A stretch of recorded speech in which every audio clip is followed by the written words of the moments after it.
मी जरा भुजबळांचं रक्त कुठला ग्रुप आहे ते बघायला पाठवलंय आणि मग माझा आणि त्यांचा एक आहे का पहिलं तपासून घेतो। मला वाटतं जरांगेंनी प्रश्नांपासून बगल देऊ नये ही मी गेल्या 4 दिवसापासून बोलतोय, आजही बोलतोय। तुम्ही शिवराळ भाषा बंद करा। आता रक्त गटाचा आणि याचा काही संबंध आहे का? परंतु त्यांना मी प्रश्न विचारतो, त्या प्रश्नाची उत्तरं नाहीत। आज मला सांगा, त्यांनी व्हॅलिडिटी जी करायची होती 6 महिन्याचं एक्सटेन्शन दिलं का नाही? तुम्ही त्या ठिकाणी सरकारचं अभिनंदन केलं। तुमची मागणी होती ना, तुम्ही टीका त्या ठिकाणी केली होती ना की व्हॅलिडिटी आपण 6 महिन्यात कशी काय होणार? 6 महिन्यांचं एक्सटेन्शन दिलंय, झाली ना मागणी मान्य। अशा तुम्ही मागण्यांवर बोला, त्याच्यासाठी अट्टास करा। त्या ठिकाणी तुला बघून घेतो, ह्याला बघून घेतो, जसं काय ह्यांना त्या ठिकाणी लायसन दिलेलं आहे सगळ्यांना बघण्याचं।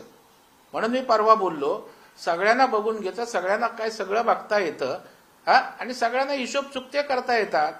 त्याच्यामुळे या जगामध्ये मीच त्या ठिकाणी सर्वश्रेष्ठ आहे।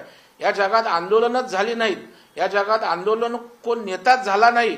मला वाटतं हा अहंकारातनं बाहेर या, हे मी त्यांचं परवा सांगणं होतं, काल होतं आणि आजही आहे। पण अहंकार हा नाश करतो, त्याच्यामुळे तुम्ही मूळ मुद्द्याला बगल देता आणि तुला बघून घेतो, तुझा हिशोब चुकता करतो, तुझं रक्त काय। मला वाटतं अशा प्रकारच्या बालबोध त्या ठिकाणच्या गोष्टी आणि वक्तव्य त्यांनी करू नये, अशा प्रकारची अपेक्षा आहे। परवा तर ते मला टीका करताना असंही म्हणाले की काय बिन नथ घातलेला नाचा, असंच काहीतरी बोललेत ना।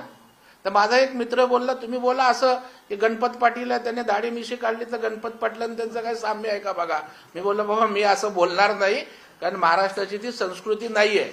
ते असे बोलले बिननथवाला नाचा, म्हणून मीही तशा अर्थाने बोलावं असं मला वाटत नाही। लोक असं सुचवतायत तरी मी बोलत नाही आणि बोलणार नाही। मित्रांनो, तुम्ही आणि आम्ही आपण सर्वजण एकत्र नसल्यामुळे यासारखे बाजार बुगणे आमदार आपल्यावर राज्य करत आहेत। मित्रांनो, याला कसलीही काडीचीही अक्कल नाही, ना याला बजेटवर बोलण्याची अक्कल आहे, ना राज्यातील कोणत्याही प्रश्नाची जाण नाही।